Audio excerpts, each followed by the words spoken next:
జై శ్రీ గణేష. మనం మహాభారతం చెప్పుకుంటున్నాం కదా, ఎంతవరకు వచ్చాము? శాంతి పర్వం రెండో శ్వాసంలో ఉన్నాం. చాలా రోజులైంది కదా చెప్పుకోక. సో సమ్మర్ హాలిడేస్ పిల్లలతో సరిపోయింది. సో సరే, ఈ రోజు నుంచి మనం కంటిన్యూ చేద్దాం. మొత్తానికి ఇప్పుడు ఎంతవరకు వచ్చాము? మహాభారత యుద్ధం అయితే ముగిసింది. ధర్మరాజు చక్రవర్తి అయ్యాడు. అయ్యాక ఒక రోజు కృష్ణుడి మందిరానికి వెళ్ళాడు. అంటే కృష్ణుడు ఉన్నటువంటి నివాసానికి వెళ్ళాడు. అక్కడ కృష్ణుడు ఏంటి, పూర్తి తన్మయత్వంలో ఉన్నాడు. కృష్ణ కృష్ణ అంటే చాలా సేపటి కానీ పలకలేదు. అప్పుడు కృష్ణ, నువ్వు ఏం ఆలోచిస్తున్నావని ధర్మరాజు అడిగినప్పుడు కృష్ణుడు అంటాడు, నేను భీష్ముడి గురించి ఆలోచిస్తున్నాను. మనసా వాచ అతను నన్నే ధ్యానిస్తున్నాడు. ధర్మరాజ, ఇక అతడు ఈ భూమిని వదిలి వెళ్ళేటువంటి సమయం వచ్చేసింది. పద, అతని దగ్గర నువ్వు ధర్మరహస్యాలు కూడా తెలుసుకోవాలి. వెంటనే సిద్ధంగా అని చెప్తాడు. అలా శ్రీకృష్ణుడు చెప్పాడో లేదో, ధర్మరాజు కూడా వెంటనే తన తన యొక్క తమ్ములను పిలిచి, పదండి మనం భీష్మ పితామహుడి దగ్గరికి వెళ్దామని చెప్తారు. సో భీష్మ పితామహుడి దగ్గరికి ధర్మరాజు చక్రవర్తిగా వెళ్ళాడు. కానీ అంగు ఆర్భాటాలతో వెళ్ళలేదు. కేవలము తన రథం ఎక్కాడు. తన రథం పక్కన ఇప్పుడు అర్జునుడు ఎవరు, సర్వసైన్యాధ్యక్షుడిగా ఉన్నాడు కదా, అర్జున్ని తన రథం ఎక్కించుకున్నాడు. ఇప్పుడు భీముడు యువరాజుగా ఉన్నాడు కదా, సో భీముడు ఒక రథంలో ఎక్కాడు. భీముడు ఉన్నటువంటి రథంలోనే నకుల సహదేవులు ఎక్కారు. మరొక రథంలో శ్రీకృష్ణుడు ఎక్కాడు. శ్రీకృష్ణుడు ఎక్కినటువంటి రథంలో సాచికి కూర్చున్నాడు. మరొక రథంలో కృపాచార్యుడు కూర్చున్నాడు. కృపాచార్యుడు పక్కన యువతుడు కూర్చున్నాడు. సో వీళ్ళు మాత్రమే అక్కడ మన భీష్మ పితామహుడు ఉన్నటువంటి ప్రాంతానికి బయలుదేరారు. ఎక్కడ ఉన్నారు భీష్మ పితామహుడు? ఇప్పుడు కురుక్షేత్రంలో ఉన్నాడు కదా. సో ఈ రోజు ఎపిసోడ్ లో మనం వీళ్ళు ఎలా వెళ్ళారు, అసలు వీళ్ళు వెళ్ళేసరికి ఇంకా కురుక్షేత్రం ఎలా ఉంది, అలాంటి పరిస్థితిలోనే ఉందా, అంత భయానకంగా ఉందా, అసలు కురుక్షేత్రానికి వెళ్ళినాక వీళ్ళకెందుకు పరశురాముడు గుర్తొచ్చాడు? పరశురాముడు అంటే 21 సార్లు దండెత్తి, అంటే కోపం వస్తే ఆ కోపం వచ్చిన వాడిని చంపొచ్చు, లేదా వాళ్ళ కుటుంబీకులను చంపొచ్చు, కానీ 21 సార్లు దండెత్తి పసివాళ్ళు ముసలి వాళ్ళని కూడా చూడకుండా అసలు పారిపోతున్న వాళ్ళని కూడా వెతికి వెతికి పరశురాముడు ఎందుకు చంపాడు అనేటువంటి ఆలోచన ధర్మరాజుకి ఎందుకు వచ్చింది? కృష్ణుడు ఏం అడిగాడు, కృష్ణుడు ఏం చెప్పాడు, పరశురాముడు పుట్టుకేంటి, అదే విధంగా కార్తవీర్య అర్జునుడి సంగతి ఏంటి, ఈ రోజు ఎపిసోడ్ లో మనం ఇది చూద్దాం. సో వీళ్ళు రథం ఎక్కారు. ముందు కృష్ణుడు, సాచికి రథం వెళ్తుంది, ఆ తర్వాత ధర్మరాజు రథం వెళ్తుంది, తర్వాత భీముడి రథం, తర్వాత కృపాచార్య రథం. ఇలా మెల్లగా బయలుదేరి వెళ్ళారు, ఎలాంటి హంగు ఆర్భాటాలు లేకుండా. సో వీళ్ళు ఎక్కడికి వచ్చారు? కురుక్షేత్రం ఉన్నటువంటి ప్రాంతానికి వచ్చారు. ఒక్కసారి కురుక్షేత్రాన్ని చూడగానే ధర్మరాజు మనసు చెలించిపోతుంది. ఎందుకంటే ఇంకా ఇంకా కురుక్షేత్రం ప్రాంతంలో ఎలా ఉంటది అంటే, వీళ్ళు అక్కడ ఉన్నటువంటి సైనికులకి, వాళ్ళకి వీళ్ళకి మనుషులందరికీ కూడా సరే చేయాల్సినటువంటి అంత్యక్రియలు చేశారు. ఎందుకంటే కోట్ల మంది చనిపోయారు కదా, వాళ్ళందరికీ అంత్యక్రియలు అన్ని చేశారు. అయినప్పటికీ ఇంకా వాళ్ళ ఆభరణాలు, అక్కడక్కడ జంతువుల కళేబరాలు, ఏనుగులు, గుర్రాలు, రథాలు, అక్కడక్కడ వజ్రాలు, వైడూర్యాలు తగినటువంటి కిరీటాలు, ఆయుధాలు, అవన్నీ కూడా ఇంకా చెల్లా చెదురుగా ఉండి, ఆ రక్తం అంతా కూడా ఇంకా తడి ఆరకుండా ఉంది. అసలు ఇంకా అదంతా చూసేసరికి ఒక్కసారి మళ్ళీ ధర్మరాజు నిరుత్సాహంతో తలదించుకున్నాడు. అయ్యో, ఇదంతా నేనే చేశానే, నా వల్లే ఇదంతా జరిగిందని చెప్పేసి మరొక్కసారి బాధపడుతున్నాడు. సో ఎప్పుడైతే ధర్మరాజు అలా బాధపడుతున్నాడో వెంటనే కృష్ణుడు అంటాడు, అదిగో నీకు అక్కడ అక్కడ దూరంగా 5 చెరువులు కనిపిస్తున్నాయి కదా, అవేంటో నీకు తెలుసా అని అడుగుతాడు. అప్పుడు ధర్మరాజు అంటాడు, అవును, వీటి గురించి నేను మొదలు చెప్తుండగా విన్నాను. ఇది సమంతక పంచకం కదా, ఈ 5 సరస్సుల్లోనే పరశురాముడు తన పితృదేవతలకి తర్పణ ఇచ్చాడని విన్నాను అంటాడు. అనగానే మళ్ళీ ఒకసారి కృష్ణుడు చిన్న నవ్వు నవ్వగానే ధర్మరాజు తల ఉంచుకుంటాడు కదా, అప్పటికేంటి మానసిక పరిస్థితి అంతగా బాగాలేదు ధర్మరాజుకి. ఒక్కసారి తలెత్తి మళ్ళీ కృష్ణుని అడుగుతాడు, కృష్ణ, పరశురాముడు తన తండ్రిని చంపిన వారిని కక్షతో చంపాడు అంటే అర్థం ఉంది, వాళ్ళ కుటుంబ సభ్యుల్ని చంపాడన్న అర్థం ఉంది, కానీ 21 సార్లు భూమండలం అంతా తిరిగి అసలు దొరికిన వాడిని దొరికినట్టు, పసిపిల్లల్ని, ముసలివాడిని, కొన్ని సమయంలో గర్భంలో ఉన్నటువంటి శిశువును కూడా వదలకుండా పరశురాముడు చంపాడే. అయ్యో, అంతలా చంపాల్సినటువంటి అవసరం ఏమొచ్చింది? పరశురాముడు అంతటి వాడు ఇంత క్రూరత్వాన్ని చూపించాలా? ఇంత క్రూరత్వం ధర్మం అని నువ్వు ఎలా అంటావు కృష్ణ అని అడుగుతారు. ఇక్కడ ధర్మరాజు పరిస్థితి మనం అర్థం చేసుకోవచ్చు. ఎందుకంటే ఆయన చేసిన దానికి ఆయన కుమిలిపోతున్నాడు, ఇంత మహాభారత యుద్ధానికి కారణం నేనే అని. ఎంత చక్రవర్తి అయినా, ఎంత అందరూ చెప్పినా కానీ ఇంకా బాధ మనసులోంచి పోలేదు. సో ఎప్పుడైతే శ్రీకృష్ణుని అడిగాడో, అప్పుడు శ్రీకృష్ణుడు చిన్న నవ్వు నవ్వి, మునుల ద్వారా మహర్షుల ద్వారా నేను పరశురాముడి చరిత్ర విన్నాను. అసలు పరశురాముడి గురించి మొత్తం తెలిస్తే నువ్వు ఇలా మాట్లాడవు, అసలు ఎందుకు ఇది జరిగింది అని చెప్పేసి ఆ సమంతక పంచకాన్ని చూపిస్తూ ఆ ప్రాంతం నుంచి వాళ్ళు భీష్ముడికి దగ్గరికి వెళ్తుండగా పరశురాముడి గురించి శ్రీకృష్ణుడు చెప్పడం స్టార్ట్ చేస్తాడు. పరశురాముడి కథ మనకి మహాభారతంలో చాలా సార్లు వచ్చింది. నేను మీకు ముందే చెప్తున్నాను కదా, వ్యాస మహాభారతం ఉన్నది ఉన్నట్టుగా చెప్తున్నాను. మనకు వ్యాస మహాభారతంలో అతి పెద్ద కష్టమైన సమస్య ఏంటంటే అక్కడ కొంచెం స్టోరీ, అక్కడ కొంచెం స్టోరీ, అక్కడ కొంచెం స్టోరీ ఉంటుంది. దాన్ని అతికించుకుంటూ మనం వెళ్ళాలి. ఎందుకంటే పరశురాముడి యొక్క గొప్పతనం, పరశురాముడి కర్ణుడికి మధ్య యుద్ధం, పరశురాముడి భీష్ముడికి మధ్య యుద్ధం, ఇలాంటివి అనేక సార్లు పరశురాముడు మనకి వచ్చాడు, పరశురాముడి కథ మనకు వచ్చింది. సో యాజ్ టీజ్ గా ఇక్కడ కృష్ణుడు ధర్మరాజుకి ఏం చెప్పాడు నేను చదువుతూ వెళ్తాను, వినండి. ఎందుకంటే ఈ కథ మనకు కొంచెం తెలిసింది కాబట్టి స్పీడ్ గానే చెప్పేస్తాను. సో ఏం చెప్తున్నాడంటే శ్రీకృష్ణుడు, జాహనుడు అనేటువంటి ఒక రాజు ఉండేవాడు. అతడి కొడుకు అజాహనుడు, అజాహనుడి కొడుకు వల్లభుడు, అతడి కొడుకు కుషీకుడు. కుషీకుడు నిష్ఠతో తపస్సు చేసి దేవేంద్రుని మొప్పించి లోకాలన్నిటికీ మేటి అయిన కొడుకు కావాలని కోరుకున్నాడు. అదిగో అలా పుట్టినవాడే గాలి. గాది మహారాజు గురించి తెలుసు కదా, అసలు అద్భుతమైన చరిత్ర. అసలు ఒక్కసారి మహాభారతం అయిపోయిన తర్వాత ఈ మహావీరులు ఒక్కొక్కరి గురించి చెప్తాను అన్నాను కదా, అందులో మనం గాది మహారాజు గురించి కూడా ఖచ్చితంగా చెప్పుకోవాలి. ఈయనకు కొడుకులు లేరు, కూతురు మాత్రమే ఉంది. కూతురు పేరు సత్యవతి. ఈ సత్యవతిని రుచికుడు అనేటువంటి మునికిచ్చి పెళ్లి చేస్తారు. సో సత్యవతి ఏంటంటే తన తండ్రికి పిల్లలు లేరు కదా అనేటువంటి ఒక బాధతో ఉంటుంది. పిల్లలు మీన్స్ మగ పిల్లలు లేరు కదా అనేటువంటి బాధతో ఉంటుంది. ఇదే విషయాన్ని ఒకసారి రుచికుడిని అడుగుతుంది. ఆమె మనసులో మాట తెలుసుకున్నటువంటి రుచికుడు తన తపశ్శక్తి వల్ల 2 పాయస గిన్నెలను సృష్టిస్తాడనమాట. అవి వాటిలలో ఏముంటుంది అంటే ఒక గిన్నెలో క్షత్రియ బీజాన్ని పెడతాడు, ఇంకో దాంట్లో క్షత్రియ శక్తిని పెడతాడు, ఇంకో దాంట్లో వచ్చేసి బ్రాహ్మణ శక్తిని నింపుతాడనమాట. ఇది చెప్పేసి ఆమెకు చెప్తాడు, ఇదిగో ఈ బ్రాహ్మణ శక్తి ఉన్నటువంటి పాయసాన్ని నువ్వు తాకు, ఏదైతే ఈ క్షత్రియ శక్తి ఉన్నటువంటిది మీ అమ్మకి ఇవ్వు అని చెప్తాడు. కొంత వాళ్ళకి తీర్థయాత్రలకు వెళ్ళినటువంటి గాదిరాజు అతడి భార్య వస్తారు.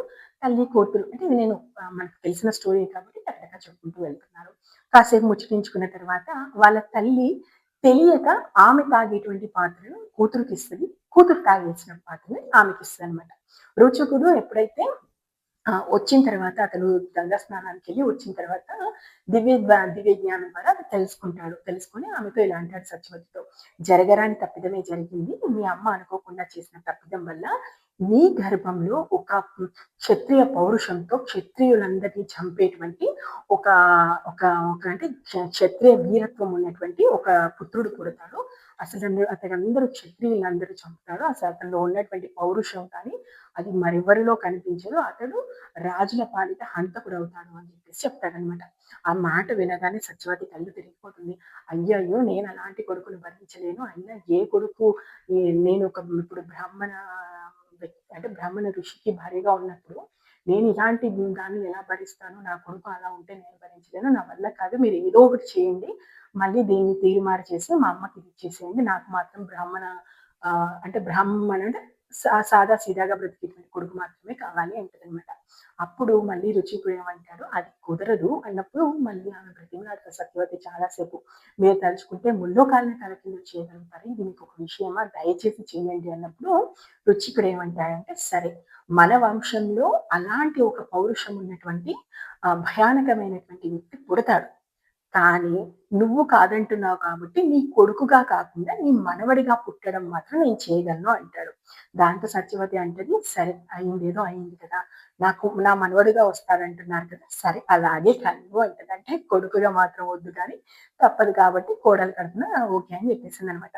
ఇప్పుడు సత్యవతి అలా అనేసింది కదా, మరి సత్యవతి వాళ్ళ తల్లి ఉంది కదా గాది మహారాజు భార్య, ఆమె కడుపున విశ్వామిత్ర మహర్షి పుడతాడు. అసలు మనం విశ్వామిత్ర మహర్షి గురించి ఖచ్చితంగా చెప్పుకోవాల్సినటువంటి వ్యక్తి. మరి సత్యవతి కడుపున ఎవరు పుడతారు, సత్యవతి కడుపున మహా తపశ్శాలి అయినటువంటి జమదగ్ని మహర్షి పుడతాడు. అసలు జమదగ్ని మహర్షి గురించి ఎంత చెప్పుకున్నా తక్కువే, ఖచ్చితంగా మరొక రోజు చెప్పుకుందాం. జమదగ్ని మహర్షి పెళ్లి చేసుకున్న ఎవరు, రేణుకదేవిని.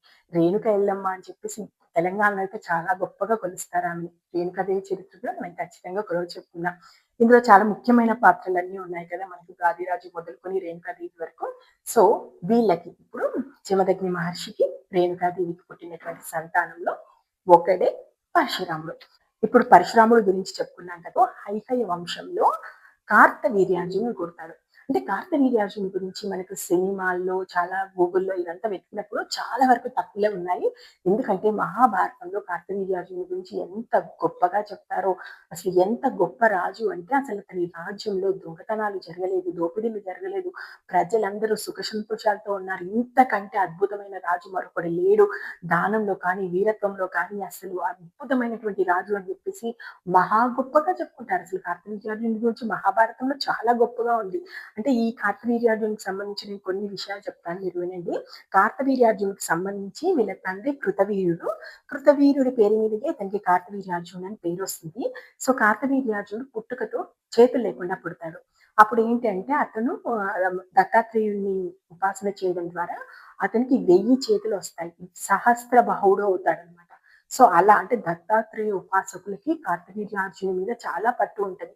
ఇప్పటికి అంటే మహారాష్ట్రలోని కొన్ని ప్రాంతాల్లో కార్తవీర్యార్జున్ని వాళ్ళ కులదేవతగా పూజించే వాళ్ళు ఉన్నారు. ఈ రోజుకి కూడా ఏదైనా వస్తువు దొరికినప్పుడు లేదా ధనం అస్సలు చేతిలో మిగలనప్పుడంట కార్తవీర్యార్జుని మంత్రాన్ని జపిస్తే మంచి జరుగుతుంది అని నమ్మేటువంటి మనుషులు అహే వంశానికి సంబంధించిన వాళ్ళు కూడా ఇంకా ఉన్నారని చరిత్రకారులు చెప్తున్నారు. అండ్ ఇక్కడ ఇంకొక ఇంట్రెస్టింగ్ విషయం ఏంటంటే కార్తవీర్యార్జునికి సంబంధించి ఆయన ఆయన యొక్క రాజ్యం మాహిష్మతిపురం. మనం బాహుబలిలో ఉంటాం కదా మాహిష్మతి రాజ్యం అని చెప్పేసి.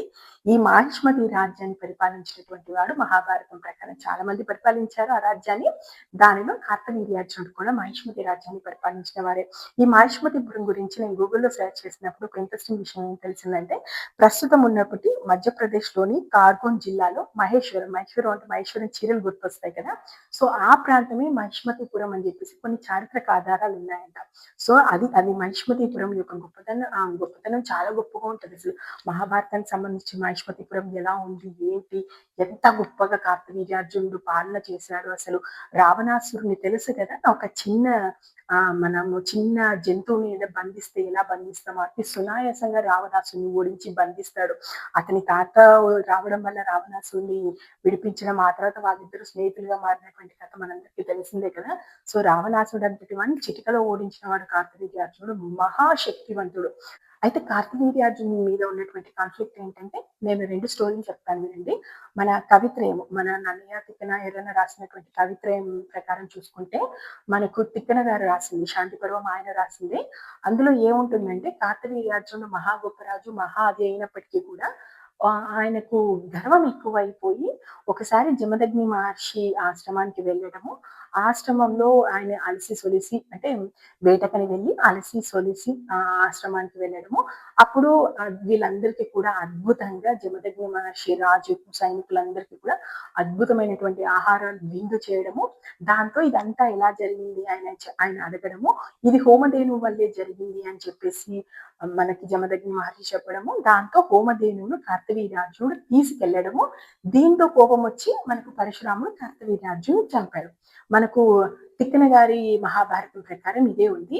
అయితే దీనికి సంబంధించి వ్యాస మహాభారతం అనువాదం చేసినటువంటి కొంతమంది పండితులు చెప్పిన దాని ప్రకారం దాంట్లో కొంచెం స్టోరీస్ ప్రకారం ఏంటంటే కార్తవీర్యార్జునుడికి ఈ విషయంలో ఎలాంటి తప్పిదం లేదని, కార్తవీర్యార్జునుడు అసలు ఆ హోమధేనువును తీసుకొని రాలేదని చెప్పేసి కేవలం వర్ణుడి కుమారుడైనటువంటి అపవముని శాపం కారణంగా మాత్రమే ఇదంతా జరిగిందని, కార్తవీర్యార్జునుడి కొడుకులు చాలా నీచ బుద్ధులైనటువంటి కొడుకులు ఆయనకు పుట్టారని, ఆ కొడుకులు హోమధేనువుని తీసుకొచ్చారని ఉంది. సో, ఈ 2 రకాలైనటువంటివి కార్తవీర్యార్జునుడికి సంబంధించి ఉంది. మనము తిక్కన గారి మహాభారతాన్ని తీసుకుంటే మాత్రం బలగర్వంతోనే కార్తవీర్యార్జునుడు మనకి జమదగ్ని మహర్షి కుటీరం మీద పడ్డట్టు ఉంది. సో, ఈ కథ మనకు తెలిసిందే కాబట్టి నేను తొందర చెప్పాను. సో, ఇది అన్నమాట కార్తవీర్యార్జునుడికి సంబంధించి. అసలు చాలా గొప్పగా ఉంది. అసలు దత్తాత్రేయ ఉపాసకుడు ఎంత గొప్ప ఉపాసన చేస్తాడంటే దత్తాత్రేయుడి గురించి, దత్తాత్రేయుడికి తన ఇష్టమైనటువంటి భక్తులలో అసలు మన కార్తవీర్యార్జునుడు ముందుంటాడు. అంత గొప్పగా భక్తి. దత్తాత్రేయ ఉపాసన ఎలా చేయాలి? ఏంటనేది కార్తవీర్యార్జునుడు చాలా అద్భుతంగా చెప్తాడు. అండ్ కార్తవీర్యార్జునుడి రాజ్యంలో మాహిష్మతిపురం ఎంత సిరి సంపదలతో తొలలాడింది. అక్కడ ఉన్నటువంటి వాళ్ళు ఎంత అంటే ప్రజలు ఎంత సంతోషంగా ఉన్నారని చాలా గొప్పగా ఉంది మహాభారతం. కార్తవీర్యార్జునుడిని ఎక్కడ తక్కువ చేసి చూడలేదు. కానీ ఎంతటి వాడికైనా పోయే కాలం వస్తే కొంత కొంత ఇలాంటివి వస్తాయి కదా! అంటే తల తల మీద కళ్ళొచ్చినప్పుడు ఇలాంటివి జరుగుతాయి కదా! సో, అహంకారంతో చేసిన లేదా కార్తవీర్యార్జునుడి కొడుకుల్ని అదుపులో పెట్టుకోలేకపోవడం వల్ల ఇది జరిగినాయి. ఎందుకంటే రాజ్యంలో ప్రజలు తప్పు చేస్తేనే అది రాజు బాధ్యత అంటారు. రాజు కొడుకులు చేస్తే మరి అది రాజు బాధ్యత కదా! ఎలా చేసినా కూడా జమదగ్ని మహర్షి యొక్క హోమధేనువుని తీసుకెళ్లడం వల్లనే కథంతా జరిగింది కాబట్టి, అసలు ఏం జరిగింది? ఈ అంటే హోమధేను అంటే కామధేను సంతతికి చెందినటువంటిది కాబట్టి, దీన్ని తీసుకెళ్ళినప్పుడు ఏం జరిగింది? పరశురాముడు సరే కార్తవీర్యార్జునుడిని చంపాడు. కార్తవీర్యార్జునుడి కొడుకుల్ని చంపాడు. లేదా అడ్డొచ్చినటువంటి వాళ్ళని చంపారంటే అర్థం ఉంది. కానీ 21 మార్లు ఎలా దండెత్తాడు? కనిపించిన వాడిని కనిపించినట్టు ఎలా చంపాడు? పసి పిల్లల్ని కూడా వదలలేదసలు పరశురాముడు. అలా ఎలా చంపాడు? ఎందుకు చంపాడు? దాని వెనుక ఉన్నటువంటి కారణం ఏంటి? మరి 21 సార్లు దండెత్తి భూమండలం మొత్తం తిరిగి రాజులందరిని చంపినప్పుడు అసలు రాజులు ఎలా పెరిగారు? అసలు హయే వంశానికి సంబంధించిన రాజులు ఎలా మిగిలారు? అసలు ఈ రాజుల్ని కాపాడిందెవరు? అసలు ఆ కశ్యపుడికి ఎందుకు భూమి దానం ఇచ్చాడు? ఆ తర్వాత రాజులు మళ్ళీ రాజ్యాధికారానికి ఎలా వచ్చారు? ఇదంతా కూడా చాలా ఇంట్రెస్టింగ్‌గా ఉంటది. ఇది మనం నెక్స్ట్ ఎపిసోడ్‌లో చూసుకుందాం. సో, ఈరోజు మనకి కార్తవీర్యార్జునుడికి సంబంధించి, అదేవిధంగా పరశురాముడికి సంబంధించి చెప్పాను. రేపు మళ్ళీ కథను కంటిన్యూ చేస్తానంటే కార్తవీర్యార్జునుడు మన ఎక్కడ ఉన్నటువంటి జమదగ్ని మహర్షి ఆశ్రమానికి వచ్చిన తర్వాత ఏం జరిగింది ఏంటి అనేది. సో, మన మహాభారతం ఉన్నది ఉన్నట్టుగా చెప్తున్నాను. బుక్ చదువుతున్నాను. ఇంక దానికి ఉన్నటువంటి పాయింట్స్ నేను నోట్ చేసుకుంటున్నాను. ఏమైనా డౌట్స్ ఉంటే కూడా మనకి కవిత్రయానికి సంబంధించినటువంటి భారతాన్ని కానీ, వ్యాస మహాభారత సంస్కృత శ్లోకాలను కూడా ఒకసారి చూసుకొని, అర్థం కాకపోతే గూగుల్ తల్లిని అడిగి మరి క్రాస్ చెక్ చేసుకొని క్లియర్‌గా మీకు చెప్పేటువంటి ప్రయత్నం చేస్తున్నాను. మీకు నచ్చితే ఆశీర్వదించండి. సో, మహాభారతంలో ఇప్పటి వరకు ఏం జరిగిందో తెలుసుకోవాలనుకుంటే మన ఛానల్‌కెళ్ళండి. మహాభారతం ప్లేలిస్ట్‌ని చూడండి. Thank you. జై హింద్.